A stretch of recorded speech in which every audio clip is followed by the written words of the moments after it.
Hello, all you beautiful people out there, and welcome to my channel. And I am so sorry, but we're going to try this again. Okay, so tonight's topic is reinterpreting Tanakh through the New Testament lens. Some of you may not be familiar with the term Tanakh. Tanakh is the Jewish word for the Jewish scriptures.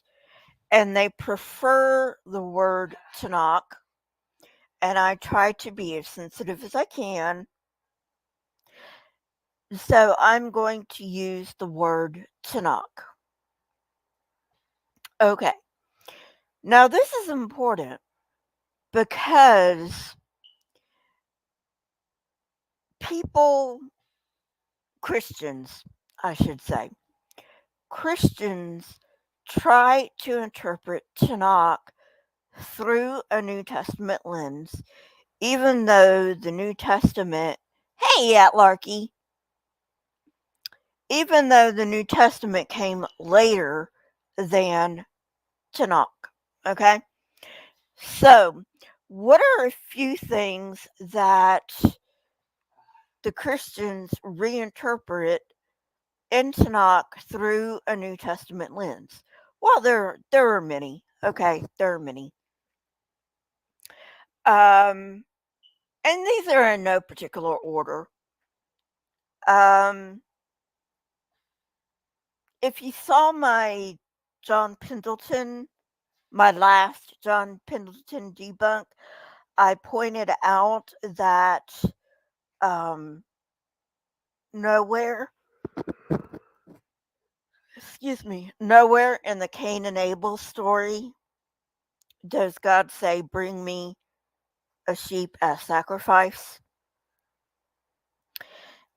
And then John says that Abel came to God looking for an intermediary. Genesis never says that. Never. Not that early in the process, at least. Okay. And this goes into the Lamb of God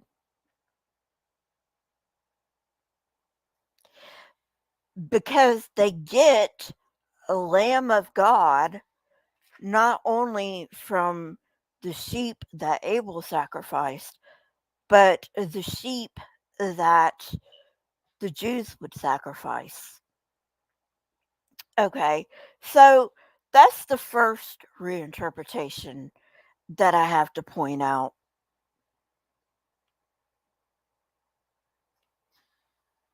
Okay. Um, second reinterpretation that I should point out, or that I will point out rather, is that in Exodus, when the Israelites are wandering in the wilderness, God gets mad and sends fiery serpents among them. And he says to um, Moses, put a gold serpent on a pole. Christians reinterpret that pole to be a cross. But the Bible never says that it's a cross. Now, bear with me. In the Canaanite religion, and remember that the Jews were actually Canaanites. Okay, the Exodus never happened. The Jews were Canaanites. And in the Canaanite religion, El had a wife whose name was Asherah.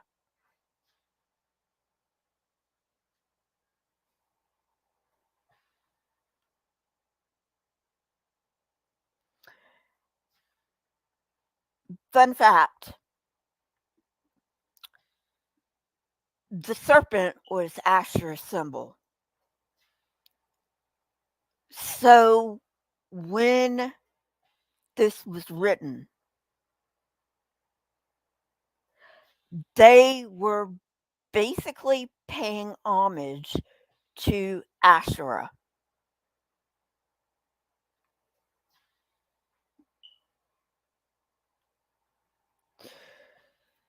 Okay, um, let's see. Other things. Um, Jonah and the whale. They'll say, well, Jonah was 3 days and 3 nights in the whale's belly, and that equates to Jesus being 3 days and 3 nights in um, the earth. Well, one, Jesus was never in the earth. According to the Bible, he was put in a cave. And I have major problems with that because most crucifixion victims were left on the cross for the vultures to eat or, birds of prey or whatever, you know. Um, and then they were flung in a pit. They were not allowed an honorable burial. That was part of the punishment. That was part of the crucifixion punishment. Can't have an honorable burial. Okay. The second thing to keep in mind is that Jesus was not in the belly of the earth, and I'm not gonna go through that again. Okay. But belly of the earth, okay, he was not in the belly of the earth for 3 days.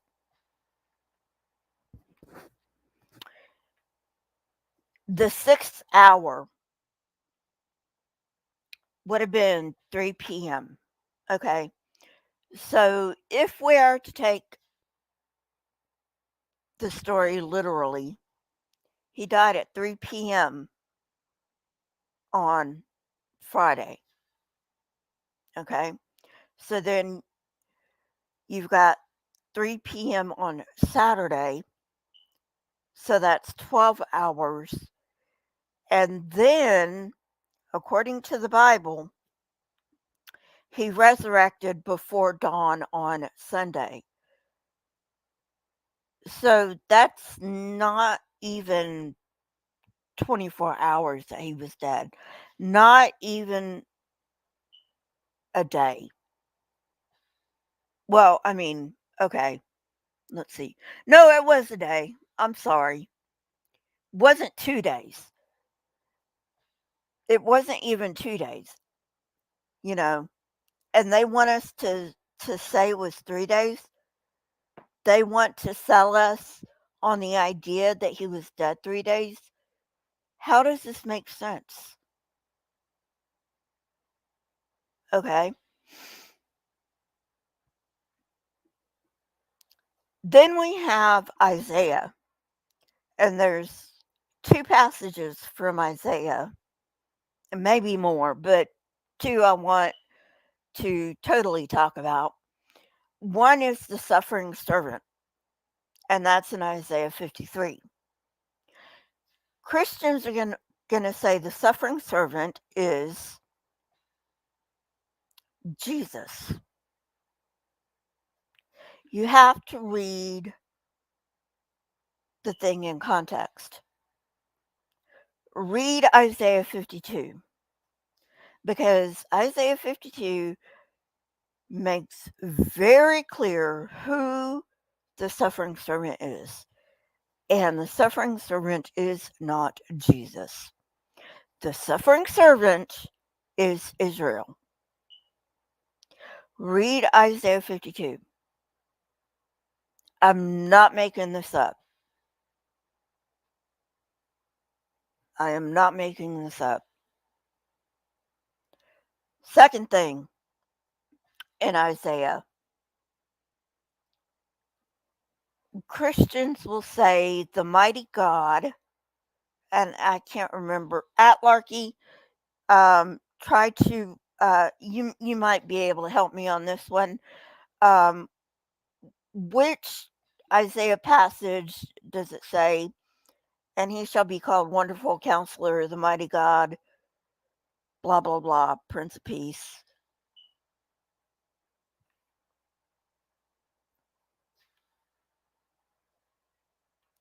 So anyway, that verse is talking about Hezekiah. Hezekiah's name means the mighty God. Thank you, Atlarchy. Hezekiah's name means mighty God.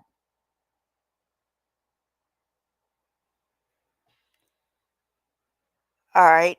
Um, then you have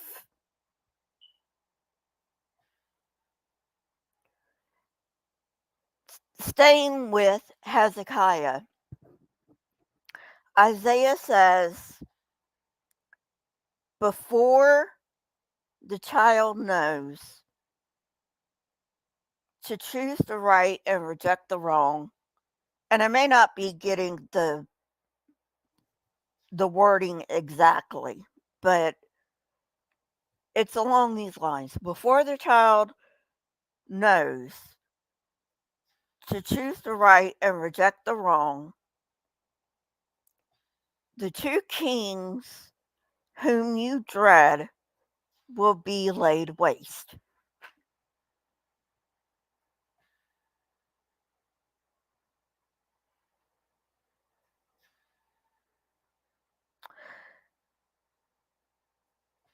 When Jesus came, if he came at that time, if he even came at all, because I'm still trying to sort that out in my mind, whether he was a real person or whether he was a conglomeration of sorts. But when Jesus came, who was the other kingdom? Because there was only one empire at the time Jesus came, and that was the Roman Empire. The only one. The only one.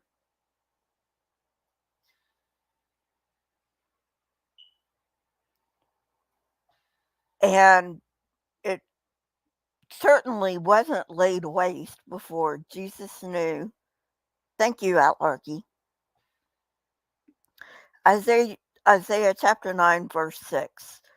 That's the one talking about the mighty God, Prince of Peace, yada, yada, yada. So, anyway, um, but if you look at Hezekiah's life, before Hezekiah knew to choose the right and reject the wrong, the two kingdoms that Israel had dreaded had been laid waste.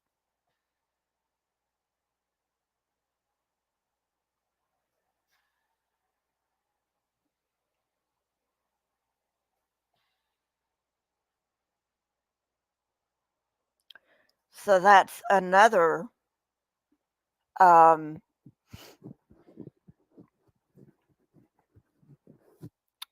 that's another reinterpretation, you know. Let's see.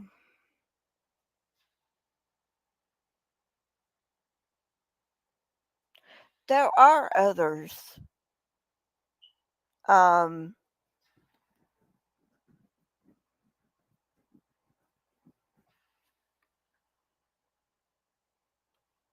yes, very true, Atlarky, very true.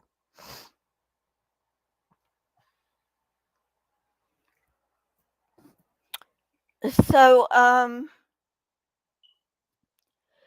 if you've got to jump through hoops, okay? If you've got to jump through hoops to make the text say what you want it to say, is your religion true? Think about that, Christians. Think about it.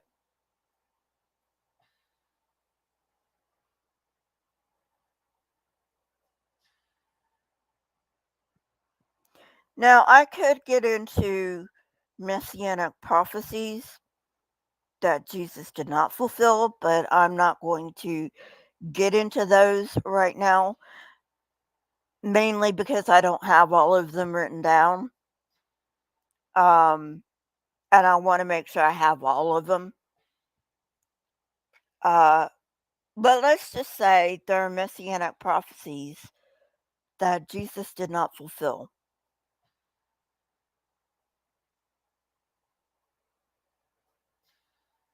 And if you've got to twist and turn and practically make up stuff to make Tanakh fit your worldview, that ought to tell you something.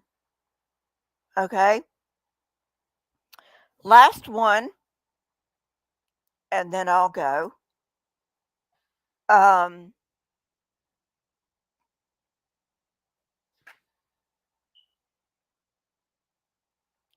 just a minute. Just went out my head. I hate when that happens.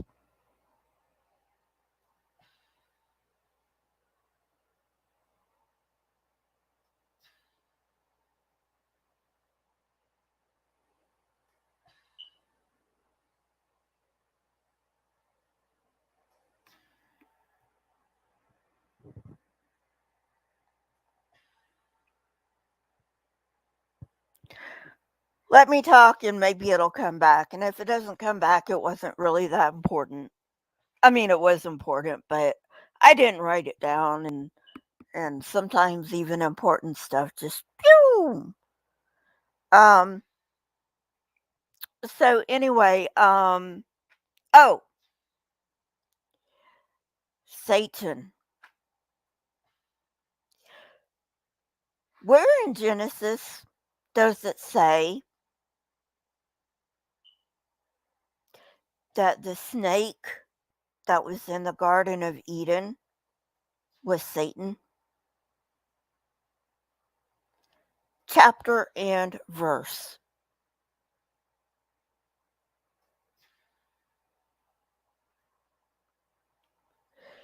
You cannot give it to me because it's not there. You know where it does come from?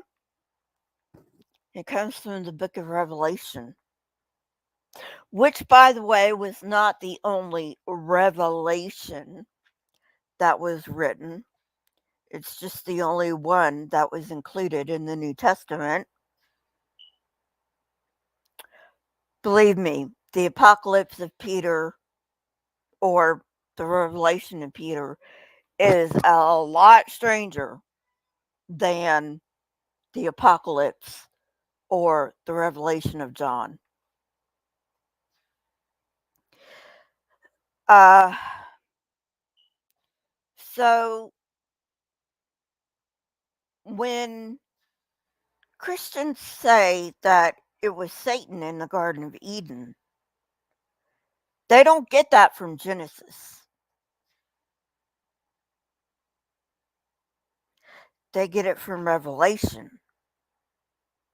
that says um, that old serpent, the deceiver or liar, not quite sure the wording on that, from the beginning.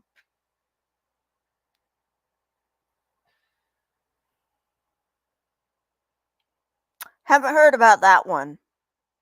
I'll have to look it up. So, anyway, yeah, look it up.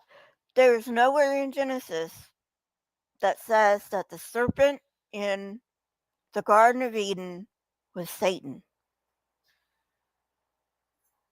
By the way, Satan isn't a name, it's a title. And roughly translated, it means opposer.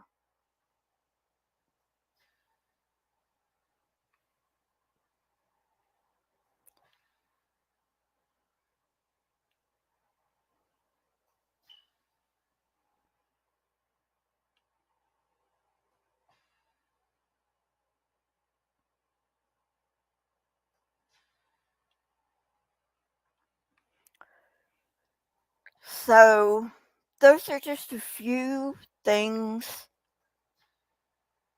that you have to twist in the Tanakh to get to Christian interpretation. And again, if you have to twist words, how true is your religion? You know, I'm an atheist,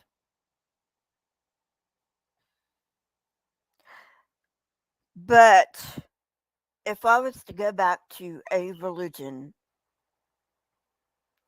my first choice would probably be Wicca.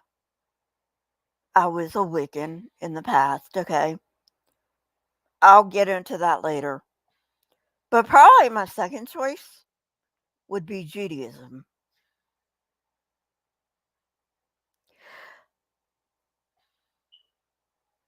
Because the more I find out about Judaism, the more I find out that the Christian church has changed the text. Not only have they reinterpreted the text, read things into the text that are not there, but they have actually changed the text. And you can actually find that in the Gospels, especially Matthew, where Matthew says, as it is written, or so that the prophecies may be fulfilled, or whatever. If you check those verses that Matthew says are in the Old Testament and the Tanakh, and you go to the Tanakh, guess what? They're not there. Why are these people lying? If it's true, if Christianity is the one true religion, you do not need to lie.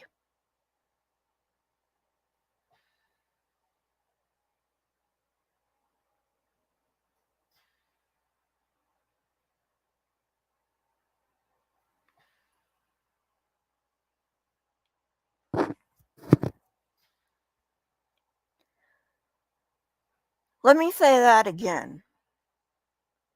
If Christianity is the one true religion, nobody needs to lie. The only people who need to lie are the people who need to cover things up. plain and simple. And for 2,000 years, people have been falling for this lie.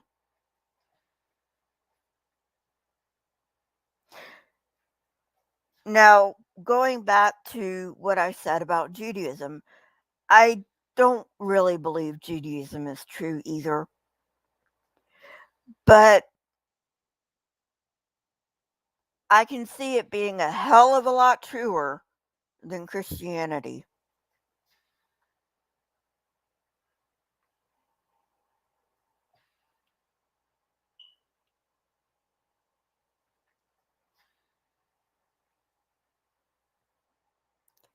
If you have the truth, there's no need to lie.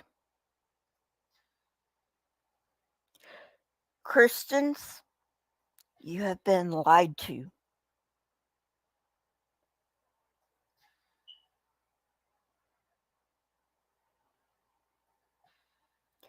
You have been lied to. Wake up and smell the coffee. Atlarky, I'm sorry if it hurts your feelings, but I do know that you're Orthodox and that your belief systems are a lot different than Protestants. So, you know, you'll have to come back on my show sometimes and set us straight on what orthodoxy is and what it isn't. Really appreciated you coming on that one time.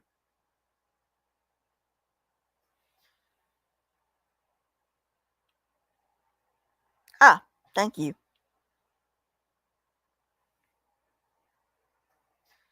So anyway, I'm going to go and I will see you tomorrow for a Saturday live stream. And again, I'm sorry about earlier. Um, I was busy with something. And so, doesn't excuse me. I'm not excusing myself, okay? But I do appreciate every single one of you. And remember, tomorrow, Saturday live stream, 4 p.m. Pacific time. And I'll see you guys later. Bye.